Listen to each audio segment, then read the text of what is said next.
各位晚上好，我係審視平台嘅沈哲學律師，同大家跟進上週四3月5號喺唐人街發生嘅一單襲擊傷人事件。咁就今日咧，星期一咧，三藩市嘅檢控官Boog Jenkins 咧就發出咗呢一個聲明，就話咧警方已經捉拿咗個嫌疑人啦。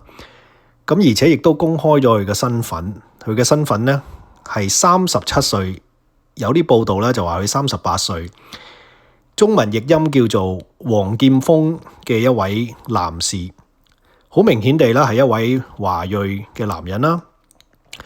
根據 SF Standard 呢一份嘅報刊啦報道啊，佢就係唐人街一位著名嘅僑領嘅仔嚟嘅。咁呢一點咧，就我哋本台暫時就仲未證實。嗱，咁聽日咧，星期二啊，3月10號咧，阿黃劍鋒咧就係喺三藩市嘅高等法院9點鐘咧就會提堂噶啦。咁提堂嘅英文就係叫 arraignment， 咁就即係話咧法官咧到時咧就係會公開地去通知呢一個被告咧，佢依家正在被檢控啲咩嘅罪行。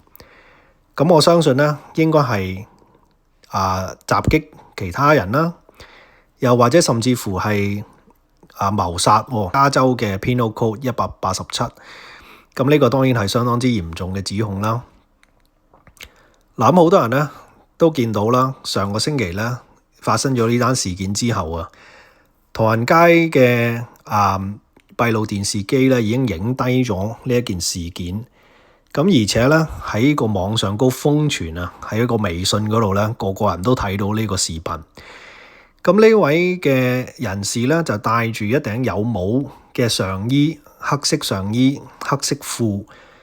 咁其實咧，從呢個角度嚟睇咧，係睇唔出佢係咩種族嘅人嚟嘅。咁但係咧，好奇怪地咧，星期五咧，當我即係話去接收呢一啲嘅資訊嘅時候咧，咁有中文媒體咧就聲稱啦，呢一位咧係一位亞裔嘅人士。嗱，咁呢個媒體點解會得知到佢係亞裔咧？我唔知道。咁佢當時係咪已經掌握咗一啲資料咧？冇完全去披露晒出嚟咧，我亦都唔知道。咁但係等到今日咧，星期一咧，官方嘅公開咧，先至知道咧，呢位咧就係姓黃嘅，係一位華裔嚟嘅。咁而且咧，亦都好有可能咧，係一位僑領嘅親人。咁所以呢一點咧，我自己覺得咧，點解我哋華人社區如果係有知情人士咧，唔會早啲去講出嚟咧？係咪？係咪啲人唔敢講咧？有冇咁嘅可能性啊？咁第二咧，其次咧就係咧，網上高好多人睇咗呢個片段之後啊，都感覺到好驚訝。因為街邊嘅旁人呢，係冇一個人呢係走出嚟呢去協助呢一個嘅受害者喎。咁喺片段裏面見到好多人呢，都係匆忙地走路啦，又或者有啲人見到都詐諦見唔到啦。咁同埋嗰個嘅黃先生呢，即係呢個被告啦，係咪嫌疑人啦？咁就斬咗人之後呢，急急腳咁樣走咗去，咁啊冇人會阻止佢喎。直到係警察去捉拿佢，咁然後咧就揾到佢啦，就揸住個袋裝住一把利器、一把刀，沾滿咗血跡嘅咁樣。咁點解唐人街咁大咁多人？呢個係一個好多人行嘅士德頓街同埋沙加緬道街，冇人會阻止呢一個咁嘅人嘅啦。咁呢一件事亦都好有趣啦。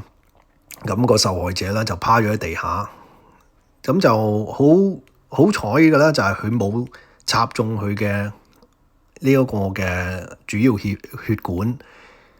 咁啊，但係依家咧都仲係留院嘅。嗱，另外一個需要質疑嘅問題咧，就係呢兩個人究竟係咪互相認識啦？咁就話根據三藩市檢控官就話咧，睇嚟咧，佢哋呢兩個人係唔認識嘅。咁即係呢個黃劍鋒咧，就係隨機咁樣無差別性咧去攻擊呢個人。佢點解會揀中呢個人咧？唔知道。嗱，咁啊，黃劍鋒咧，我自己上網查過啦，原來咧佢有一個好長嘅犯罪記錄嘅。咁就喺2013年開始啦，已經見到啦，佢有被起訴噶啦。2013、2015、2017同埋最近2022年啦，喺三藩市呢度咧，都係被檢控官起訴過。咁但係都係一啲嘅輕罪。咁譬如咧，2022年啦，佢咧就係懷疑咧就係剝爛咗8架車嘅窗口喎。即係可能係一連串咁樣，成條街啲窗口、啲車嗰啲窗口剝爛咗啦，喺三藩市呢度。咁然後之後2017年咧，又有一啲刑事嘅毀壞啦。2015年咧就係出售呢一個嘅大麻 ，OK， 非法出售大麻，咁同埋藏有呢個槍械。咁呢一啲咧都係即係都係一啲輕罪啦，咁睇嚟咧，即係冇話要坐好長嘅監啦咁樣，咁所以咧都係喺條街度周圍走。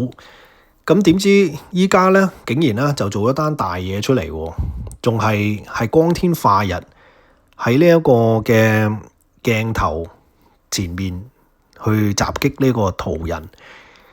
咁若果係真係證實咗係呢個人啦，咁佢當時咧被警察捉住嘅時候咧，佢就行咗去 Powell 街，即係行咗差唔多一個街口啦。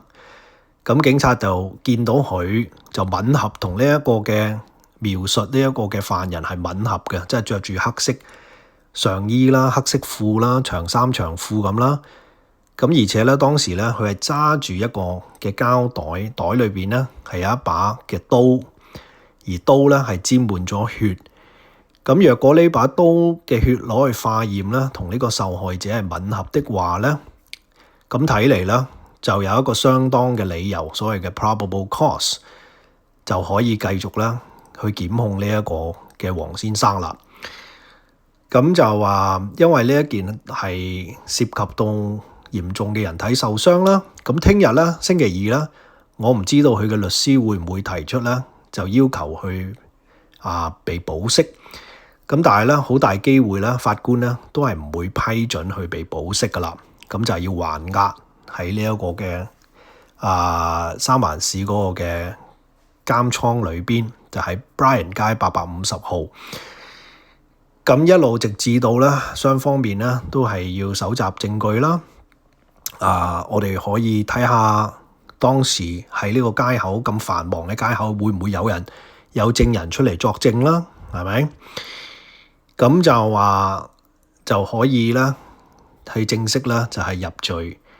咁若果呢個人咧係真係隨意咁樣亂咁去插人啦，喺唐人街呢度，佢自己本身亦都係一位唐人啦，仲係一位即係聲稱係華僑領袖嘅親人添。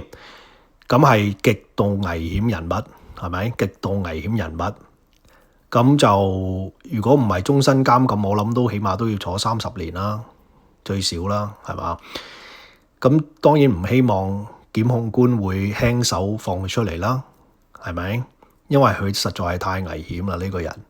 我哋唔希望有啲咁嘅人喺我哋嘅街嗰度啦，去周圍走嘅。OK， 相當之危險。咁但係咧，當然啦，呢個一日呢一個人未入罪啦，我哋喺美國嘅司法制度咧，都係 presume innocent， OK， 即係話我哋係當佢冇罪嘅，係無罪嘅假定 ，OK， 假定。咁但係證據依家睇嚟咧，就已經好充足啦，係有好相當嘅充足嘅證據啦，去入佢罪噶啦。咁具體嚟講咧，當事人咧有啲咩嘅辯護嘅方法咧？隨後咧，我相信咧都會喺呢個法庭嗰度咧就會可以得到呢個嘅答案。好啦，今晚就同大家分享到呢度啦，下次再同大家傾偈，再見。